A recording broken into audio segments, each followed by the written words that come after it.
आगे चलते हैं, नोट करो आप। नेक्स्ट कंसेप्ट है कैपिलरिटी। कैपिलरिटी जानते हैं क्या आप लोग? बताओ जरा, कैपिलरिटी क्या होता है? What is capillarity?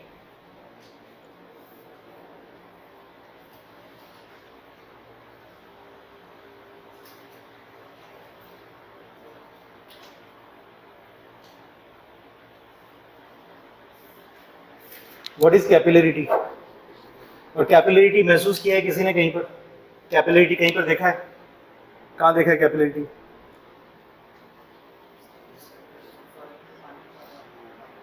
बहुत बहुत ज्यादा टेक्निकल, हम बेसिक बेसिक चीजों की बात कर रहे हैं ना। सोइल में पानी का स्वतः ही अपनी जगह से ऊपर चढ़ जाना, ये कैपिलरिटी के निशान होते हैं सारे के सारे। जो घरों पे जो नीचे से जो पानी चढ़ जाता है ना, तो ब्रिक भी कैसा होता है? पोरस होता है। नीचे सोइल में पानी है तो ऊपर चढ़ता रहता है रास्ता ढूंढ करके, है ना। तो ये भी कैपिलरिटी कहलाता है। और कुछ है? पतली सी ग्लास की ट्यूब में पानी का चढ़ना कैपिलरिटी कहलाता है। ये चीज भी किसी ने नहीं देखी होगी। मैं बोल रहा हूँ कुछ चीजें जो देखी हो वो बताओ। किसी ने देखा पतली सी ग्लास की ट्यूब में पानी को चढ़ते हुए? हमने तो नहीं देखा। इतना पतला ट्यूब हमारे हाथ में कभी आया ही नहीं, है ना। ठीक है, हमने देखा है जब हम दीपक लगाते हैं, ठीक है, तो जो दीपक के अंदर घी का जो लेवल होता है या तेल का जो लेवल होता है, ऊपर तक लो तक लिक्विड जाता है, तेल जाता है, तब जाकर के वो जलती रहती है ना। तो ये एग्जाम्पल है कैपिलरिटी का। ठीक है, तो कैपिलरिटी की समझ तो है आपके पास में कि कैपिलरिटी के लिए टेक्निकल वर्ड्स में अगर बोला जाए ना तो वो डेफिनेशन पूरी लगेगी जो इन्होंने बताया है। पतली सी ट्यूब में वाटर का चढ़ जाना। वाटर बोलना जरूरी है क्योंकि कई सारे लिक्विड ऐसे होते हैं जो कि चढ़ते हैं और कई सारे लिक्विड ऐसे होते हैं जो कि उतरते हैं। जैसे अगर बात करें वाटर और मरकरी, दो इंपॉर्टेंट है हमारे लिए एफएम के अंदर। तो वाटर पे देखेंगे तो चढ़ेगा, कैपिलरी राइज कहलाएगा। मरकरी में देखेंगे तो कैपिलरी फॉल कहलाएगा, है ना। तो इस चीज को हम डिटेल में डिस्कस करते हैं। देखो कैपिलरिटी आती किस वजह से, मैं वापस से आपको पूरा का पूरा इसका व्यू दूंगा, है ना। मैथ्स भी देखेंगे, फिजिक्स भी देखेंगे, उसके अलावा प्रैक्टिकल ऑब्जर्वेशन भी रखेंगे, है ना। तो ध्यान दो, छोटी छोटी बातें बहुत इंपॉर्टेंट होती है। ठीक है, जैसे आपने यहाँ पर मान लो एक कंटेनर लिया, इस कंटेनर में पानी है। अब आपने यहाँ पर जो परखली नहीं हुआ करती थी टेस्ट ट्यूब, जो आप केमिस्ट्री के लेबोरेटरी में यूज करते थे, इतना मोटा अगर ट्यूब लिया जो दोनों तरफ से खुला हुआ था और पानी में उसको ऐसे रख दिया, फिर बोले सर इंतजार कर रहे घंटों बैठे हुए, चढ़ नहीं चढ़ रहा है। क्यों नहीं चढ़ रहा है? कारण क्या है? क्योंकि वो डायमीटर ज्यादा है। कम डायमीटर लोगे तो आपको ये ऑब्जर्व हो सकता है, वहां पे भी चढ़ता तो है लेकिन इतना कम होता है कि आपको नजर तक नहीं आता। ठीक है, इतना कम होता है कि वो आपको नजर तक नहीं आता। मैं बताता हूँ अभी, देखो ध्यान दो। अब आप इमेजिन करो कि मैंने यहाँ पर एक पतली सी ट्यूब ले ली है ना, पतला से ही समझना है इसको, बिल्कुल पतली सी ट्यूब है। ठीक है, अब सुनो जरा, जब मैंने इस ट्यूब को यहाँ इंसर्ट किया तो यहाँ पर सरफेस, ठीक है, आपकी कट गई है। या फिर आप बोलो कि ये वाली जो सरफेस है ना, ये वाली जो सरफेस है, इधर तो एयर है, इधर वाटर है ना। तो ये जो सरफेस आपके पास में जो बाउंड्री बनी है, क्या ये सरफेस टेंशन फोर्स लेगी? सरफेस टेंशन फोर्स लेगी। जैसे अभी आपने सेक्शन काटा था वैसे ही कट गया ना, ये सरफेस थी पूरी की पूरी। आपने यहाँ पे इस ट्यूब को इंसर्ट कर दिया तो ये सरफेस से अंदर वाला जो सर्किल था ये अलग हो गया। अलग होने का मतलब क्या? बाउंड्री पर सरफेस टेंशन आएगी, पहले जुड़ी हुई थी आपस में एक दूसरे से, तो बाउंड्री पर सरफेस टेंशन है। और सरफेस टेंशन, अगर आप यहाँ पर पानी लेते हो तो क्या ऑब्जर्व किया जाता है कि पानी जो ये ग्लास ट्यूब होती है इसको पकड़ करके ऊपर चढ़ जाता है। सुनो मेरी बात को ध्यान से, मैं क्या बोल रहा हूं।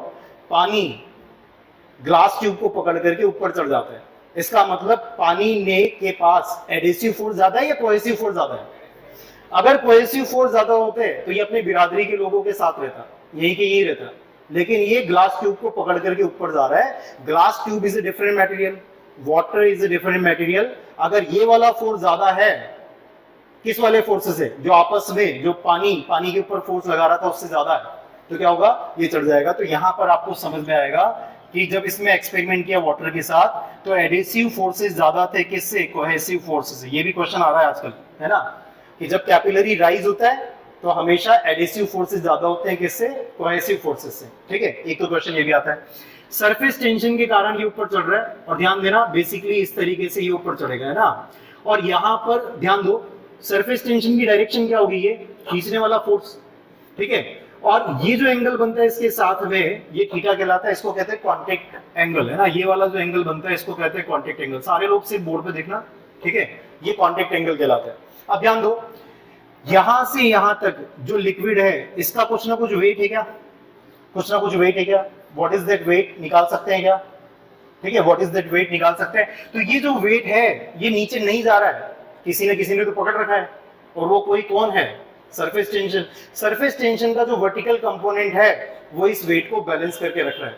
अगर सरफेस टेंशन नहीं होगी, जैसे रस्सी को पकड़ के रखें तो क्या होती है, आपने फोर्स लगा रखा है तब जाकर के रस्सी पकड़ी हुई है, अगर इसको छोड़ दे तो रस्सी वापस नीचे आ जाएगी, है ना।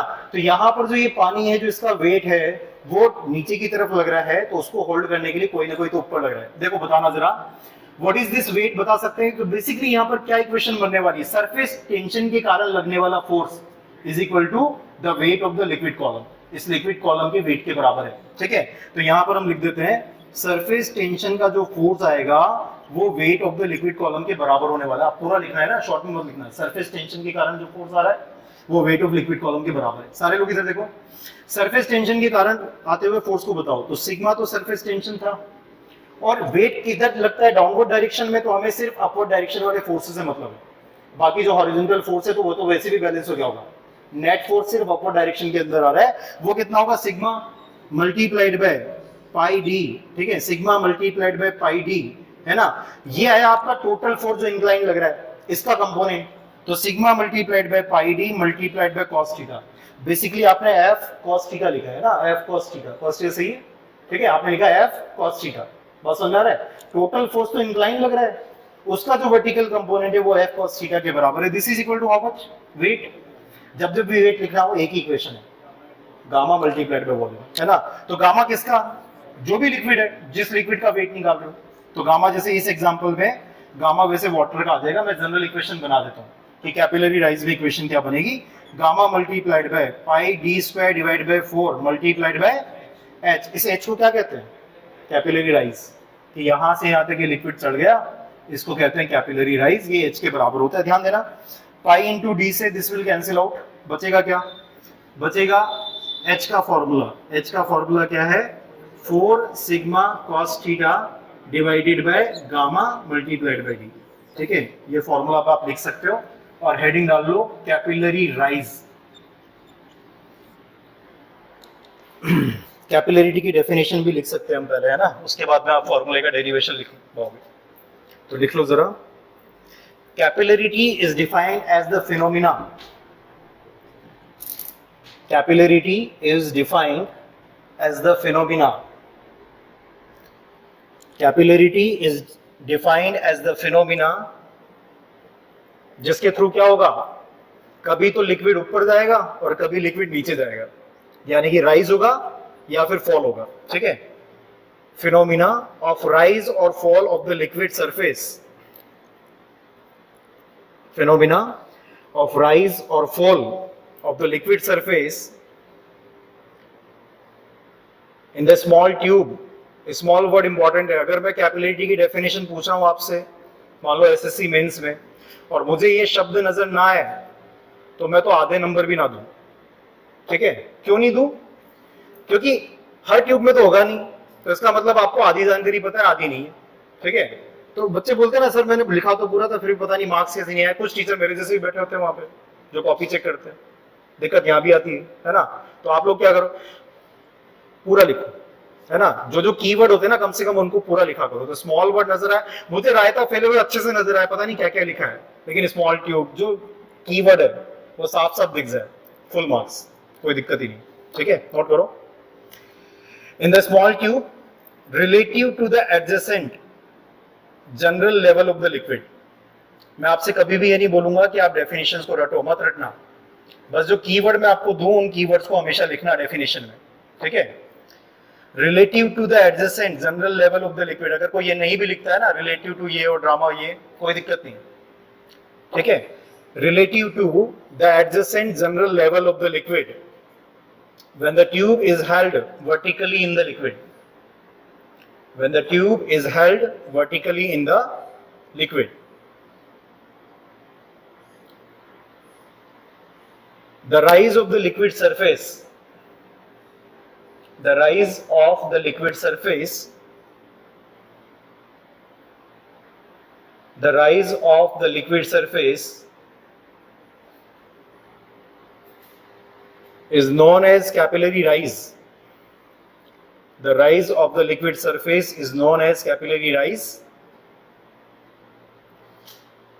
and the fall is known as capillary depression or capillary fall, and the fall is known as capillary depression or the capillary fall,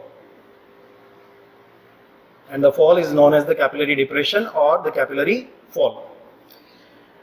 तो ये जनरल लिक्विड के लिए हमने बात की है। अब वाटर की मैं बात कर लेता हूं ना, वाटर के लिए स्पेसिफिक डेटा। वाटर के साथ में अगर आप कोई क्लीन ग्लास ट्यूब यूज करें, है ना, वाटर के साथ यदि आप क्लीन ग्लास ट्यूब यूज करते हैं तो फैक्ट ये है कि थीटा 0 डिग्री होता है। नोट कर लो, water with the clean glass tube the contact angle is 0 degree.